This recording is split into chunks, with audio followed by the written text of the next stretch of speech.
Bueno, es momento para entrar en la bolsa, es momento para esperar, siempre tenemos estas dudas, ¿qué esperamos de la bolsa para el año que viene, para próximos años? En fin, muchas dudas que vamos a intentar resolver de la mano esta vez de Hugo Ferrer, que es gestor de inversiones en GPM, Sociedad de Valores. Hugo, ¿qué tal estás? Bienvenido de nuevo al podcast Finet Talks.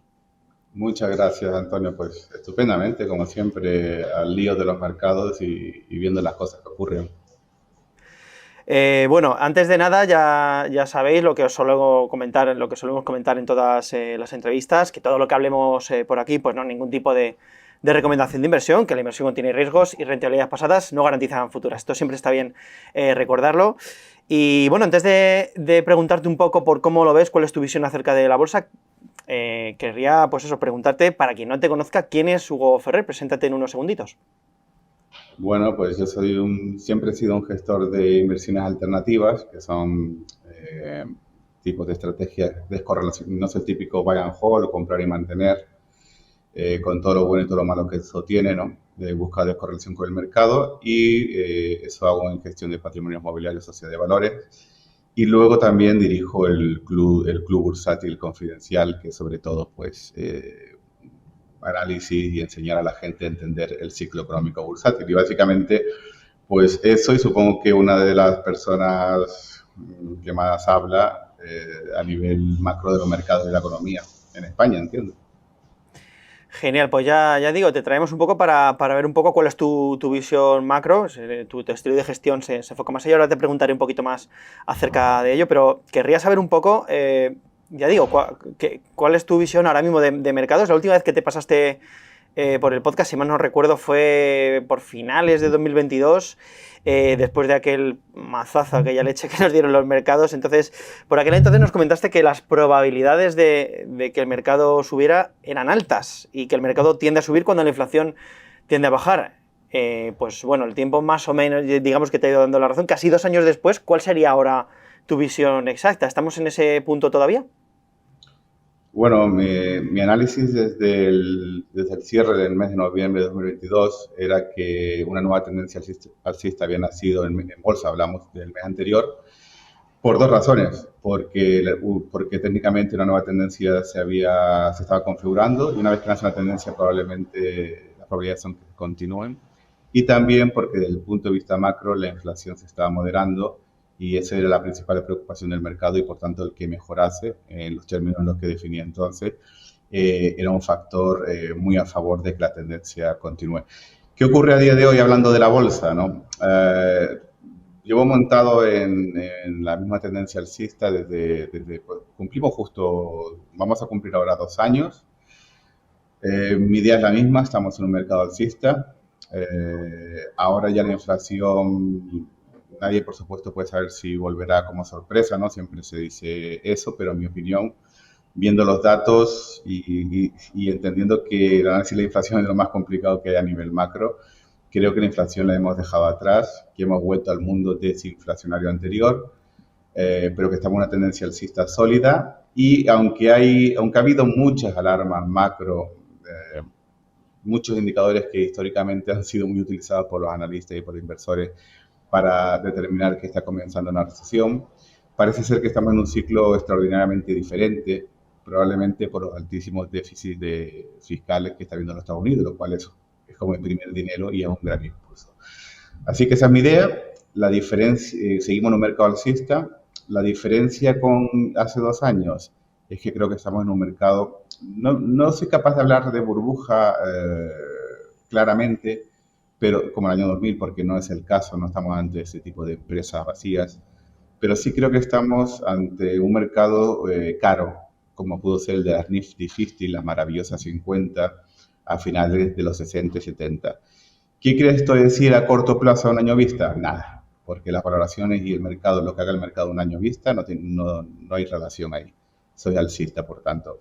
Pero probablemente a un largo plazo, hablamos de 10 o 12 años, las rentabilidades del S&P 500, que son índices que sigue inversores de todo el mundo y por supuesto desde Hispanoamérica, probablemente sean más pobres, ¿no? Es que si comparamos 2009 hasta la actualidad, han sido unas rentabilidades elevadas del mercado alcista, probablemente los siguientes años pues no estoy diciendo que las compañías maravillosas que hay no sean maravillosas, sino que cuando pagas demasiado por ellas, en algún momento suele llegar la fecha de si has pagado demasiado, pues no puedes subir eternamente a los mismos ritmos. También nos contabas, recuerdo por aquel entonces, que había que invertir cuando el pesimismo se dispara, que era el caso de aquel final de 2022. Claro, siguiendo esa lógica, ahora el optimismo está por las nubes. ¿No tendríamos también que estar precavidos en este sentido? Bueno, el pesimismo no es una herramienta, el análisis del sentimiento inversor, no es una herramienta a utilizar de forma aislada. Siempre es en el contexto de aplicación macro de las tendencias bursátiles. De hecho, yo no me dedico exactamente a pronosticar el futuro de las tendencias bursátiles, sino a tratar de identificarlas en tiempo real, que fue lo que hice con éxito a finales de 2022. Entonces, en aquel entonces, si había pesimismo, que lo había a todas luces, recordemos que fue la recesión más pronosticada de la historia, que nunca llegó, y había múltiples indicadores que así lo mandaban. Y encima hay una tendencia alcista que a nivel macro y técnica, según mi definición, estaban haciendo, pues digamos que cuando hay una divergencia entre sentimiento y tendencia, esos son puntos muy interesantes. ¿Qué ocurre ahora? Ahora no estoy seguro de que haya una gran euforia, desde luego sí que hay optimismo, pero digamos que en un mercado alcista el optimismo es normal. No se produce una divergencia, como digo, entre sentimiento inversor y tendencia. Cuando eso llegue, eso sería la noticia, el dato interesante. De momento, la tendencia alcista, la economía crece y es normal que haya optimismo. Si fueras presidente del Banco Central Europeo, de la Reserva Federal, ¿qué harías? O sea, ¿qué te preocuparía más? ¿Te preocuparía más la inflación? Has dicho que te preocupa un poco menos ahora. ¿Te preocuparía más el empleo? ¿Cuál sería tu primera medida a tomar ahora mismo? Pues nunca lo he pensado, Antonio, la verdad que me Es pillas un marrón, ¿eh? estoy metido en mi papel de analista macro y realmente me parece que el trabajo de un banco central es tan complejo. Es muy complejo porque al final son un señor o unos señores, bueno, señores y señoras, encerrados en un despacho que intentan entender la realidad, ¿no? Se intentan adaptar a la realidad y a la vez modifican la realidad. Entonces, digamos que es el trabajo más difícil del mundo, o de los más difíciles, porque uno, burócratas y la realidad tan rica como es, pues de cuando en cuando se producen fallos de política monetaria porque es lo normal. Así que renunciaría al cargo antes de empezar porque me vería incapaz totalmente. Vale, bueno, también hay muchas preguntas acerca de. Solemos ver mucho interés por Finet con el tema de los bancos centrales en relación a sus inversiones, porque muchas veces la gente nos dice, vale, sí, pero si empieza un ciclo de bajadas de tipos, en teoría a mí me han contado siempre que a mis inversiones les debería ir incluso mejor que cuando han estado subiendo tipos, que no me ha ido mal. Entonces, ¿esto es tal que así o debemos No, esperar, como dices tú, un poco una reducción de esas rentabilidades en los próximos años? Históricamente los recortes de tipo han sido fenómenos negativos o que han correlacionado de forma negativa con el mercado de acciones. Pero es que no hay una regla de oro. Aquí no es lo mismo un recorte de tipos de emergencia, ¿vale? Está la economía flojeando, la Fed o el Banco Central Europeo ven que se pierde empleo, les entra el miedo porque saben que la política monetaria actúa con retraso y empiezan a recortar tipos de interés por emergencia económica. Ese tipo de recorte de tipo de interés, dado el entorno, son eh, consustanciales con los mercados bajistas en renta variable.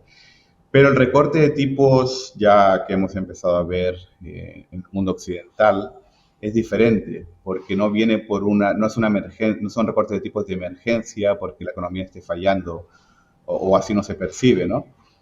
Son recortes de tipos porque la inflación está mejorando. Entonces, no son los mismos unos recortes de tipos que los otros. Cuando son recortes de tipos porque la economía va mal, ahí el inversor a nivel macro debería estar preocupado. Cuando son recortes de tipos porque la inflación baja y mejora y todavía hay crecimiento, pues entonces no tiene por qué afectar a las bolsas e incluso les puede favorecer. ¿Debería estar el inversor preocupado por que viniera una recesión el año que viene? Sé que no se está hablando ahora tanto mucho de eso, se está hablando más de un escenario más Goldilocks, como suele decir, ricitos de oro y demás. ¿Debería preocuparse el inversor? No, te pregunto, para el año que viene y para dentro de quizás 5 años, que sería un poco, por ver un poco tu sensación con el ciclo. Bueno, realmente saber cuándo empieza un ciclo contractivo es difícil con antelación, porque es como un fallo cardíaco, ¿no? Tú puedes saber que una persona determinada tenga unos factores de riesgo mayores que otras, edad, hábitos, salud, etcétera, pero no te puedes dar cuenta hasta que está empezando. Entonces, realmente mi trabajo consiste en tratar de identificar lo antes posible esos fenómenos, más que pronosticarlo. Dicho esto, si la economía no ha entrado en recesión con una economía débil, fíjate que Alemania, la parte industrial de la economía está muy débil, si no ha entrado en recesión, probablemente es por ese enorme déficit fiscal en Estados Unidos, y entiendo que mientras eso no cambie va a ser muy difícil. De nuevo, déficit significa que el gobierno imprime dinero, básicamente, ¿no? Y a nivel masivo, y mientras eso no cambie, pues está difícil que se entre en recesión. Dicho esto, de nuevo, me voy a la metáfora anterior, pronosticar esas cosas es muy difícil. Yo lo único que puedo hacer es intentar detectarlo en tiempo real. Son dos cosas muy, muy, muy, muy diferentes. ¿Esperas que cambie algo con el tema del déficit, ya que lo comentabas, con el déficit fiscal en Estados Unidos tras las elecciones o no tienes mucha esperanza? Pues no tengo mucha idea, pero tampoco mucha esperanza. Fíjate que el déficit se dispara en la época de Trump porque eres pro crecimiento a cualquier precio, y después llega la pandemia. En la pandemia, por supuesto, el déficit se disparó por razones obvias, y luego Joe Biden ya no supo ni cómo reducirlo. Entonces, como uno lo inició, el otro no pudo reducirlo, si lo reducía la economía se estancaba y perdía votos. Entonces llevamos ya la friolera de 8 años de escandalosos déficit, y si gana Trump, que parece, según una encuesta, que lo probable a día de hoy, aunque realmente no lo sé, eh, probablemente el déficit siga disparado. Y si gana, pues, Harris, la verdad es que nadie habla de recortar el déficit, así que la esperanza es negativa. Esto no es un problema en el corto plazo, pero cuando lleguen problemas, pues serán peores y serán mucho más agudos, claro. Volviendo un poco también al tema de la inversión, claro, la pregunta que se estará haciendo el oyente ahora es, vale, si tengo que esperar menores rentabilidades en los próximos años en SP500 y el mercado está caro, ¿qué oportunidades de inversión tendría? ¿Qué oportunidades estás viendo tú, Hugo, ahora mismo dónde dirías que podría haber un mayor potencial de revalorización o en un mercado caro, dónde se invierte? Bueno, lo que cada inversor debe hacer, como sabes, depende de muchos parámetros y principalmente de sus circunstancias, ¿no?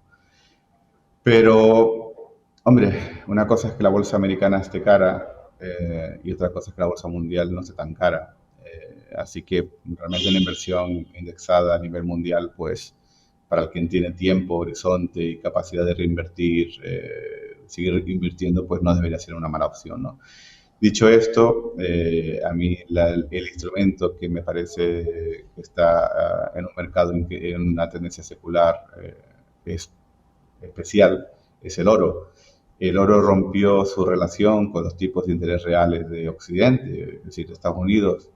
Es decir, desde el año 71, en que Richard Nixon rompe la convertibilidad del dólar en oro, se establece una relación del oro con los tipos de interés reales en Estados Unidos. A partir de la invasión en 2022 de Rusia en Ucrania, esa relación de 51 años de duración se rompió. ¿Por qué? Porque los países occidentales embargaron los capitales que Rusia tenía en el exterior. Y entonces, digamos que las reglas del oro se mueve por una nueva realidad geopolítica. Y lo que quiero decir en definitiva es que el oro está en una tendencia muy especial, muy diferente a lo visto en las últimas décadas, y pues probablemente poniendo precio a un cambio de las reglas internacionales. Y cuando un mercado está en un gran cambio, suele ser interesante estar dentro de ese mercado porque son donde se producen las grandes tendencias, ¿no? Entonces, interpreto que de tus palabras que para ti el oro puede seguir, a pesar de estar en máximos históricos, los va a seguir batiendo. A pesar, no, es más, el que esté en máximo histórico es un incentivo para pensar que la tendencia pueda continuar, no, no es a pesar. No, el concepto de vértigo en los mercados no existe, los mercados no son antropomórficos, donde hay una altura y donde sientes vértigo. La tendencia existe por un motivo más o menos desconocido, por lo cual en mi opinión lo hace más interesante y hay que disfrutarla pues mientras dure.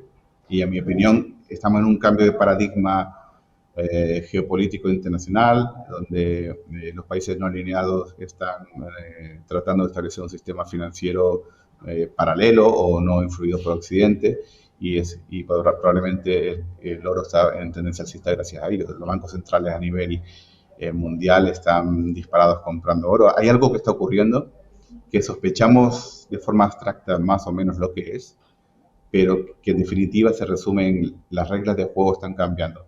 Y cuando un mercado cambia las reglas de juego, suelen producirse importantes tendencias al alza o a la baja. Por ejemplo, el oro desde el fin de Bretton Woods en el año 71, cuando Richard Nixon, el presidente de Estados Unidos, rompe la convertibilidad del dólar con el oro, se disparó a lo grande. Es verdad que no espero lo mismo, porque aquello fue como abrir una botella de champán en medio del desierto después de décadas, pero cuando hay un cambio de sistema, hay mercados donde se desarrollan grandísimas tendencias y creo que el oro puede que esté en ese gran cambio de tendencia, eh, un tipo de tendencia que solo se ve pues de siglo en siglo.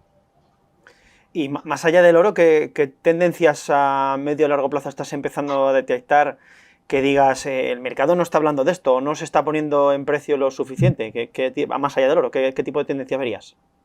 Bueno, por el lado negativo, los bonos parece ser que han hecho suelo, los bonos soberanos, parece ser que han hecho suelo ya hace más de un año, pero como se puede ver, la tendencia sigue siendo extremadamente débil. En ese sentido, pues creo que las esperanzas de los inversores en renta fija, pues no se están cumpliendo y en mi opinión hay que esperar hasta que esa tendencia muestre fortaleza. Parece ser que viven el mercado de bonos, los inversores en bonos, viven una especie de temor a que la inflación vuelva, a los altos déficits de Estados Unidos y de otros países, y hasta que no haya un recorte, como hablábamos antes, de emergencia por parte de la Fed, es difícil que los bonos entren en una tendencia firme. Te quería preguntar acerca también, antes de cerrar, que ya te he anticipado la pregunta que solemos hacer a los invitados, por si te la quieres ir pensando. Te quería preguntar por tu estilo de gestión, que está como muy... corrígeme si me equivoco, ¿vale? Es un estilo muy más enfocado en la macro, en el estudio de tendencias y ciclos macroeconómicos. Por Finet Talks también se han pasado invitados que defienden precisamente lo contrario, que no hay que estar tan pendientes de la macro, que lo importante es tener buenas empresas, que buenos fundamentales y punto. ¿Cuál es tu opinión al respecto? Bueno, mi opinión es nunca pontificar sobre lo mío en contra de los demás. Mi campo es sobre todo un campo de inversiones alternativas que son diferentes, ¿no? No busca compararse con los índices. Y lo que hago principalmente es seguir tendencias en este momento, independientemente además de los datos macro. O sea, una cosa es lo que yo hago como analista, que puede ser de utilidad para todo tipo de inversores, y otra cosa es un sistema concreto, una forma concreta de invertir, que en este caso es la inversión siguiendo tendencias en los mercados financieros. Genial. Y por último, ya digo, te quería preguntar por qué error has cometido en el pasado al invertir, del cual hayas aprendido más. Pues son muchos. De lo que me he aprendido más, posiblemente el más importante sería el no conocerme a mí mismo, ¿no? Creo que aparte de conocer los mercados y la historia de los mercados, que es muy importante para todos los inversores, conocerse a sí mismo y lo que uno puede llegar a ser es importante. Esto no tiene mucho sentido, tiene un sentido, sí lo tiene, pero menor. Por ejemplo, un inversor indexado. ¿Se tiene que conocer a sí mismo? Sí, hombre, tienes que saber. Es muy fácil volverte un inversor indexado, pasivo, ¿no? cuando el mercado está subiendo años y todas las noticias son positivas, eso es fácil. Esos inversores tienen que conocerse a sí mismos si son capaces, si serían capaces de aguantar, como ha ocurrido otra vez en el pasado, 10 o 15 años planos con mercados bajistas, ¿no? Entonces, conviene saber de muy de antemano si tienen ese perfil de riesgo, si son capaces. En mi caso, no, este no sería el problema. En mi caso, yo siempre he practicado gestiones muy alternativas y en el mundo alternativo puedes elegir el nivel de riesgo que quieras, puedes invertir desde el plazo que quieras, es decir, a muy corto plazo de forma muy especulativa o a muy largo plazo, por supuesto. Y yo, por ejemplo, una época en la que especulaba a muy corto plazo y por muy bien que me fuera en algún momento, al final acababa yendo mal porque ese estilo de inversión tan de corto plazo estaba muy lejos de cómo es mi psicología, ¿no? Entonces era un querer y no poder.